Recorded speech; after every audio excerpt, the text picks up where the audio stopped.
Okay, to make kombucha, you're gonna want a 1.5 gallon sized container, glass preferably. I don't use this spout, so I have it taped off and I have it to where I can't use it because you don't want, this is gross, but summertime's coming, you don't want any critters like getting in there, okay? That's all I'm gonna say, it could get gross. So you don't want the top to it. You can get something like this at Walmart. I try to get the one that has the most wide opening on it, and you don't need the top. You will just need, like, I use a coffee filter and a rubber band, but you could use like a muslin cloth or a tea towel. You just want this to be able to breathe, but you don't want anything to be able to get in it. So you'll need that. You will need black tea.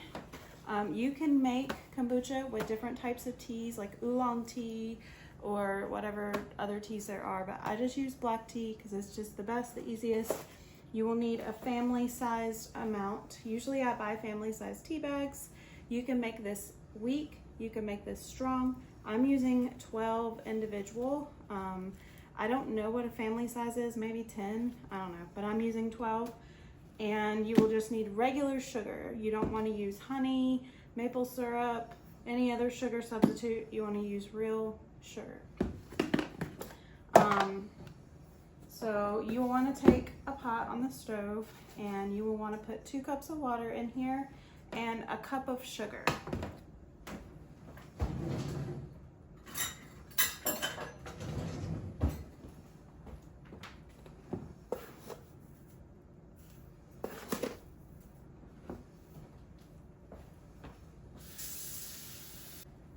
You're going to put the water and sugar on the stove, and you're going to bring that to a boil and melt all the sugar down.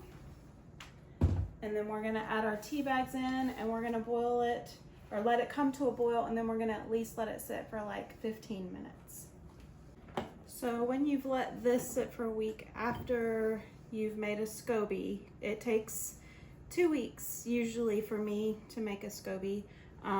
But when I make this, put the SCOBY on top, I let it sit on my counter for a week, and then every Wednesday I bottle this up. So I saved some glasses from where I had old kombuchas, and I wash them in the dishwasher, and after a while the things will come off of them, the labels, and I just save them and I reuse them. So what I put in mine to bottle it up is I use pure stevia, the powder, not the granules, but I use this powder. So it comes with this tiny little spoon, and I put like 2 little of those spoons. That's how I sweeten it, because this liquid eats up, the tea eats up all the sugar to make the ferment. So this isn't going to be sweet at all. It's going to be real tangy.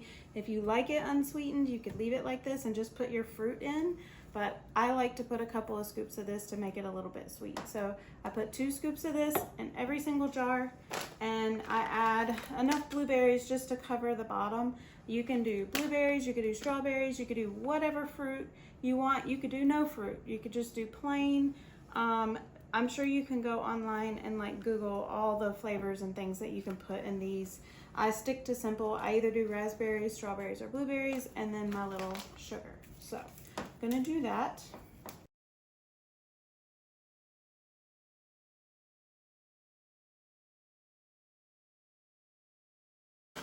I use a glove so I don't turn my hand blue with the blueberries.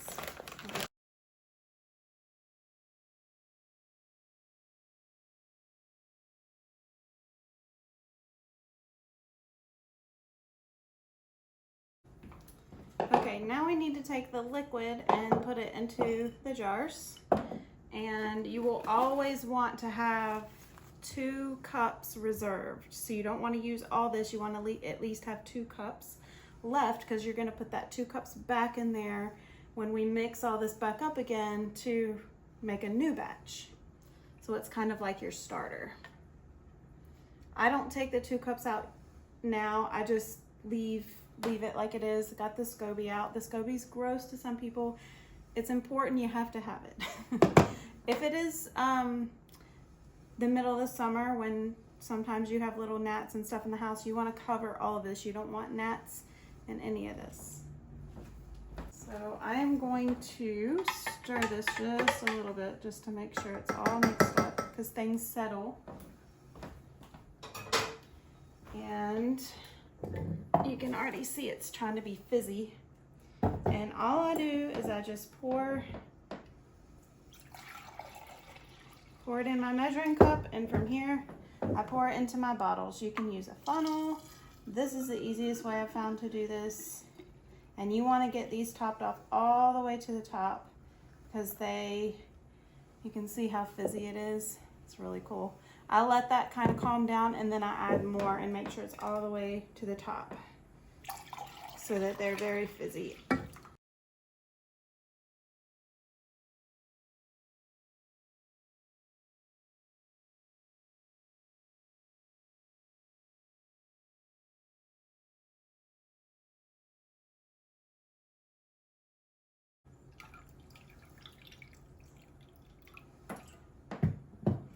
Okay, this will give me 7 bottles of kombucha. I'm gonna put the lids on. I let them sit out for a day or two, but this is okay to drink now. So I'll have one to drink today, and there'll be one for every day until next Wednesday. I'll drink my last one on Tuesday of next week, and then on Wednesday I'll make more and I'll have one for my day. And then here's the 2 cups of reserve liquid. Sometimes there's a little bit more, but it's not a whole lot more, so I'm just gonna leave it. But if there's more, like a whole lot more, you can even make another kombucha. So one day you might want 2 kombuchas, or somebody in your house may want some. I don't know. So I'm going to wipe down the counter and kind of clean up, and then I'll show you how to make a new batch after we've poured up all of our liquid. Okay, now our tea concentrate is ready. It's steeped on the stove for 10 minutes. After it boiled, I turned it off and let it steep for 10 minutes, and then I've let it kind of come closer to room temperature. It's still a little warm, but I think it's gonna be okay. So if you were making this new for the very first time, this would be a store-bought kombucha. So you would add a store-bought kombucha, a whole store-bought kombucha into your liquid. You wouldn't have a SCOBY yet unless you want to buy one. I don't know where a good place to get one. I've only ever just made my own. So if you were doing this new, you want a total of a gallon and then your 2 cups of kombucha. So this is a gallon of water, but under 2 cups, because this 2 cups of tea is going to bring us up to a full gallon, if that makes sense. So I put that in here, measured it right under two cups under a gallon. Then we're gonna add our basically concentrated sweet tea in here. So now we have a gallon of basically tea, and then you're gonna either add your reserved 2 cups of reserved kombucha from your last batch, or if you're making a new SCOBY, a new batch from scratch, you would just add 1 whole kombucha. It doesn't matter the flavor. They say to get like the ginger one, it's better. I made this one with I believe a watermelon. No, I made this one with the strawberry kombucha from the store, so it worked fine. So you just add this. You want everything to be very similar in temperature. You want this to be room temperature. And then here's our SCOBY. And then basically any liquid that came from that, you'll want to put this in here, and you want your SCOBY to be floating at the top. Now, if you put this in here and it floats to the bottom, you can kind of let it hang out for a while and see if it'll float up to the top. And if not, you can actually kind of reach in there with a fork or a spoon. Just make sure it's clean, of course, and then just kind of help lift your SCOBY. You want your SCOBY to be at the top because that is like what sits in there and protects your tea while it's fermenting from anything bad. So that's how I make my kombucha every single week. Like I said, if you're starting this from scratch and you're trying to make your own SCOBY, it could take about 2 weeks. This is a very new SCOBY to me. It's very small. Like usually my scobies are pretty thick, but my old SCOBY went bad and I had to throw it out. And this is maybe a 3 or 4 week old SCOBY, so it's not that old. But it didn't take me long to make it. So your first few batches of tea, when you're making them new, won't be as fizzy. This one is very fizzy, and this is my 3rd batch from making it brand new, and finally I'm getting that fizz that I want. But the longer you let it sit out on your counter, I'll let these bottles sit out on the counter for like I said, a day or 2, and then I'll put them in the refrigerator because you don't want them to explode. But I'll still grab one off the counter. Like I'll drink this one today, I'll drink one off the counter tomorrow, and then either tomorrow or the next day I'll throw them in the fridge because they'll be really fizzy and hard to open and almost try to explode on you if you leave them out for too long. So I just cover this back up with my rubber band.